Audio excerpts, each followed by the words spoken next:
નમસ્કાર મિત્રો, કેમ છે બધા? મજામાં? બધાને જય સ્વામિનારાયણ, બધાને જય શ્રી કૃષ્ણ, સનાતન ધર્મની જય. મિત્રો, આજે વાત કરવી છે કે સ્વામિનારાયણના સંપ્રદાયના જે સાધુ સંતો છે એ જાણી જોઈને આવું બોલે છે કે પછી એ લોકોની બુદ્ધિ ભ્રષ્ટ થઈ ગઈ છે. હિન્દુ દેવ દેવતાના સાસવારે અપમાન કરે. હું પહેલાં તમને સોખર કરી દઉં, સ્વામિનારાયણ સંપ્રદાય કે સ્વામિનારાયણ ભગવાન એના વિશે હું કાંઈ કહેતો નથી.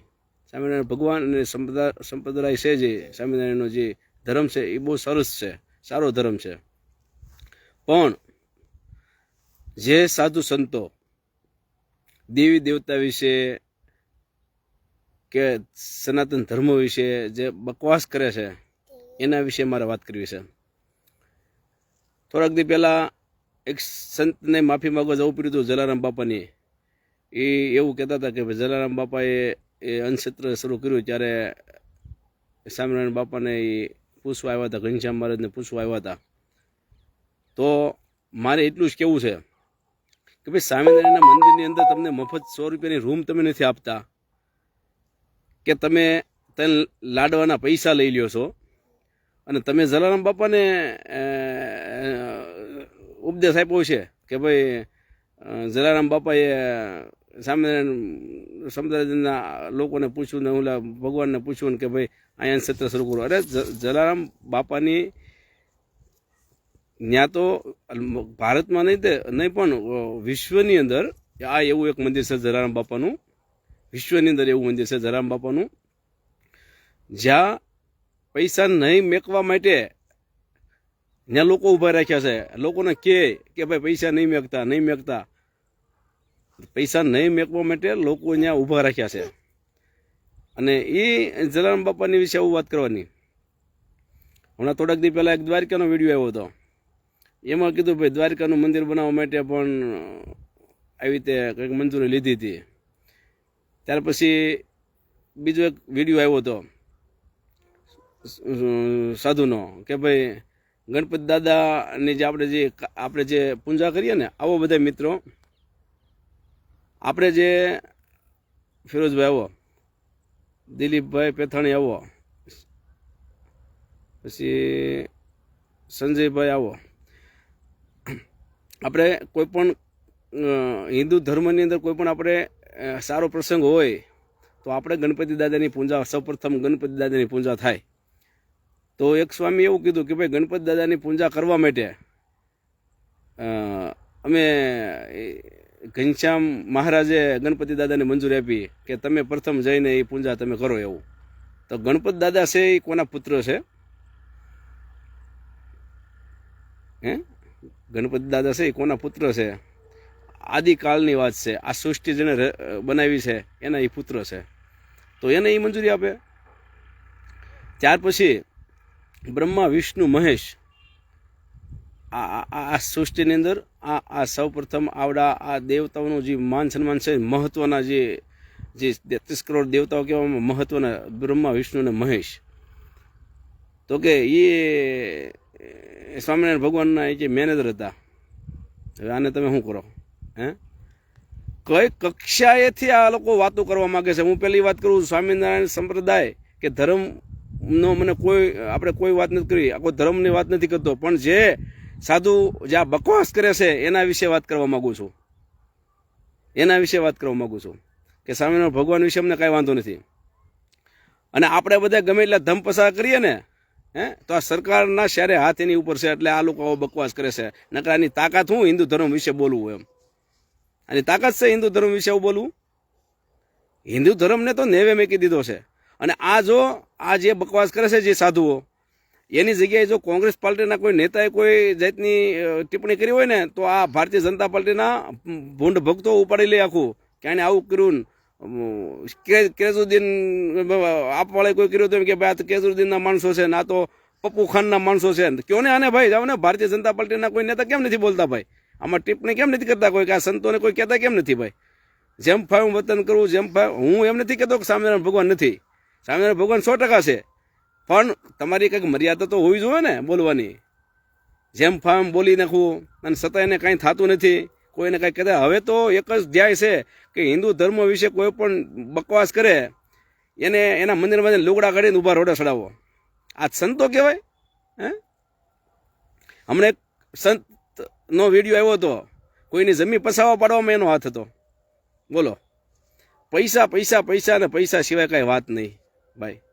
તમારા મંદિરની અંદર તમે મફતમાં કાંઈ આપતા નથી કોઈ વ્યક્તિને. જાઓ બાકી હત્તાધાર જાઓ, તમે પરબ જાઓ, ગમે ત્યાં જાઓ, ફાંદું ફ્રીમાં છે. અને તમે બીજાને સલાહ દેવો. જલારામ બાપા જેનું ઇતિહાસમાં નામ છે એના વિશે જેમ તમે બોલશો તો હવે આ ઓલું કહેવાય ને કે માથા ઉપરથી પાણી વહી ગયું છે, એવું બધું થયું છે. પિયુષભાઈ માંગરોળી આવો, કુમનભાઈ આવો. કુમનભાઈ બરાબર છે ને મારી વાત? ગણપતિ દાદા છે, ગણપતિ દાદા એ પૂજા કરવા માટે આપણે આદિકાળથી છે કે ભાઈ ગણપતિ પહેલા પૂજા છે, એવું શંકર ભગવાને ગણપતિ દાદાને એવું કંઈ વચન આપ્યું, એવું કંઈક ઇતિહાસ છે. મને બહુ ખ્યાલ નથી, પણ એવો ઇતિહાસ છે. તો ગમે ત્યારે આપણે પૂજા કરીએ તો પહેલા ગણપતિ, સૌ પ્રથમ આપણે ગણપતિ દાદાને પધરાઈએ. તો આ લોકો એવું કહે છે કે ગણપતિ દાદાને એને એમ કીધું હતું કે જાઓ તમે બચી જઈને પહેલા પૂજા હોય. અમારા સ્વામિનારાયણ ભગવાને કીધું હતું ગણપતિ દાદાને કે ભાઈ તમે, એક સ્વામી એવું કીધું કે તમે શરૂઆત તમે કરજો, જાઓ. એટલે ગણપતિ દાદા કે બધાની શરૂઆત કરે છે પ્રસંગની, એમ કે કોઈ પણ સારો પ્રસંગ હોય એની આપણે મૂર્તિ પધરાઈએ ને ગણપતિ દાદાને, એ સ્વામીએ આદેશ આપ્યો તેમ. હવે ગણપતિ દાદા કોના પુત્ર છે? હે, બ્રહ્મા વિષ્ણુ મહેશ, એના વિશે બોલવાનું. એટલે હવે તમારું જે માયાજાળ છે હકેલી લ્યો. અને આ બધુંય જાણી જોઈને બોલે છે કે પછી એની જીભમાં કાળિયો નાગ બેહી ગયો છે? એ મારે તમને કેવું છે કે આ લોકોએ બળવો કરીને અજેન્દ્ર પ્રસાદ મહારાજ સાથે દગો કરીને, બળવો કરીને જે ગાદી આને આંચકી લીધી છે ને, જે લોકો અજેન્દ્ર પ્રસાદના વિરુદ્ધમાં જઈ અને ગાદી આંચકી લીધી છે, આ એનું પરિણામ છે. આ એનું પરિણામ છે. આને બોલવું નથી, પણ એના જીભ ઉપર કાળિયો નાગ બેહી ગયો છે. એટલે આ લોકોના જે પાપ છે ને એ પુકારી ના બોલાવે છે આ લોકોને. સમજ્યા? કારણ કે ખોટું જ કર્યું છે ને, અજેન્દ્ર પ્રસાદજી પાસેથી ગાદી આંચકીને આ લોકોએ ખોટું જ કર્યું છે. આવો તમે જુઓ, બધા એ જ સંતો છે જે અજેન્દ્ર પ્રસાદની વિરુદ્ધમાં બોલે, એ જ સંતો બધા બકવાસ કરે છે. પછી માફી માગવાની, તમારે દુનિયાને માફી માગવાની જરૂર નથી. જાઓ અજેન્દ્ર પ્રસાદ મહારાજની પાસે જાઓ, એના પગમાં પડી દો કે ભાઈ અમારી ભૂલ થઈ ગઈ છે. એટલે તમારા શરીર, તમારી જીભમાં આપોઆપ સરસ્વતી આવશે, એવું મારું માનવું છે. કારણ કે તમે લોકો સંપ્રદાયના નામે, ભગવાન સ્વામિનારાયણના નામે તમે કોર્ટમાં લઈ ગયા, અને કોર્ટમાંથી તમે કોર્ટમાં ગયા અને કોર્ટમાંથી તમે જૂઠા બૂટા બધા સબૂતો ભેગા કરી અને જે સ્વામિનારાયણ ભગવાનનો વંશ છે એની હારે તમે જે અન્યાય કર્યો છે ને, એટલે તમારી જીભમાં કાળો નાગ બેઠો છે. એટલે તમને આવું પરાયણે આવું તમારે બોલાઈ જાય છે, આવું તમારાથી બોલાઈ જાય છે, એવું મારું માનવું છે. સમજ્યા? જાઓ, તમારે કાંઈ કરવાની જરૂર, મેં આજની પોસ્ટ કરી છે, તમારે કાંઈ કરવાની જરૂર નથી. તમે અજેન્દ્ર પ્રસાદ મહારાજના પગે પડી જાઓ એટલે આપોઆપ તમારા મગજમાં જે ફિટ થઈ ગયું છે ને એ નીકળી જશે, અને સારા શબ્દ નીકળશે, લોકોને ગમતા શબ્દ નીકળશે, લોકોને ગમતા શબ્દ નીકળશે. યાદ રાખજો એ વાત. હમણાં બીજા એક સાધુ, એ તો હું તમને કહેતા ભૂલી ગયો, બીજા એક સાધુ હતા, એને એમ કીધું હતું ભાઈ આપણે કોઈ પણ માતાજીને માનતા હોય તો આપણે મેન મંદિરમાં તો આપણા સ્વામિનારાયણ ભગવાનને, આપણા ઘનશ્યામ નારાયણ પધારવાના, આપણે માતાજીને સાઈડમાં બેસાડવાના. માતાજીને મેનમાં તો માતાજીને નહીં બેસાડવાના, સાઈડમાં બેસાડવાના. લ્યો, હવે તમે જલમ લીધો છે, જેની કોખે એ જ માતાજી કહેવાય છે, લક્ષ્મી કહેવાય છે. હે, તો તમે એવી વાત કરો છો કે માતાજીને સાઈડમાં બેહારવાના. ભાઈ અમને કાંઈ વાંધો નથી, પણ તમે બકવાસ શું કામ કરો? તમે જેને માનતો હોય ને, પણ તમે એમ કહો કે મેન મંદિરમાં તો આપણે સ્વામિનારાયણ ભગવાનને બેહારવાના અને માતાજીને માનતો ને સાઈડમાં છે ફોટો રાખી દેવાનો એમ, પણ મેનમાં તો આપણે આને રાખવાના એમ. આવી વાતો કરવાની, માતાજી વિશે આવી વાતો કરવાની? પાગલ થઈ ગયા છો તમે લોકો હાવ? હે, તમને કોઈ કહેનારું નથી આ દુનિયામાં? પણ આની ઉપર ભારતીય જનતા પાર્ટીનો હાથ છે, એટલે આ બકવાસ કરે છે, આનું કાંઈ નહીં થાય. કારણ કે ભારતીય જનતા પાર્ટી જો ગુજરાતમાં જીતતી હોય ને તો આ સ્વામિનારાયણ સંપ્રદાય છે ને એના કારણે જ ભારતીય જનતા પાર્ટી, કારણ કે એ લોકો કે ન્યાય એના ભક્તો મત આપે છે. એકવાર ભારતીય જનતા પાર્ટીનો હાથ જોઈને પછી નીકળી જાય ને આ લોકોની બધી અકલ ઠેકાણે આવી જાય એમ છે, એવું મારું માનવું છે. તો તમારું લોકોનું શું કહેવાનું છે? આ સંતો જે બકવાસ કરે છે હિન્દુ ધર્મ વિશે, એને એની સજા મળવી જોઈએ કે ન મળવી જોઈએ? મળવી જોઈએ.